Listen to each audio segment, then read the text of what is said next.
Madame la députée. La parole est à Monsieur Jean-Yves Le Drian, ministre de l'Europe et des Affaires étrangères. Madame la députée Frédérique Dumas, pardon.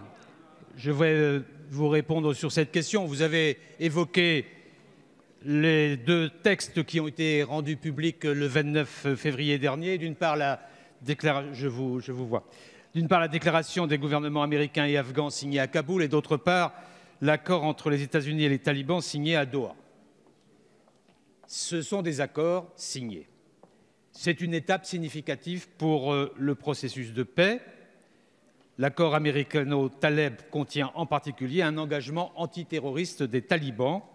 Et en parallèle, le gouvernement afghan et les talibans devront, vous l'avez rappelé, procéder à des échanges de prisonniers d'ici le 10 mars prochain.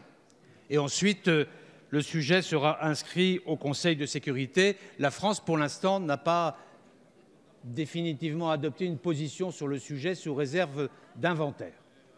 Mais le plus important de notre point de vue, c'est que s'ouvrent des négociations inter-afghanes et ce que nous souhaitons, c'est que l'ensemble des parties s'engagent en vue d'abord d'un cessez-le-feu complet, mais aussi sur une feuille de route inclusive qui peut permettre ensuite le retrait des troupes américaines. Et quand je dis feuille de route inclusive, j'intègre la préservation des acquis en matière de droits humains accumulés depuis le début du siècle dans les discussions qui ont pu avoir lieu au sein de la société civile afghane.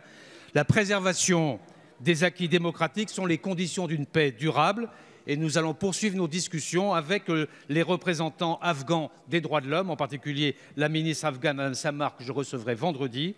Et nous avons, à l'égard des femmes afghanes, des initiatives très fortes dans le cadre de l'agenda Femmes, Paix et Sécurité en Afghanistan. Je pense en particulier au lycée pour filles de Malalai, à l'Institut médical français pour la mère et pour l'enfant à Kaboul. Nous sommes très attachés à préserver ces droits et à ce qu'ils rentrent dans la logique qui a été initiée par la signature de ces accords qui devront être maintenant à l'examen des différentes parties prenantes.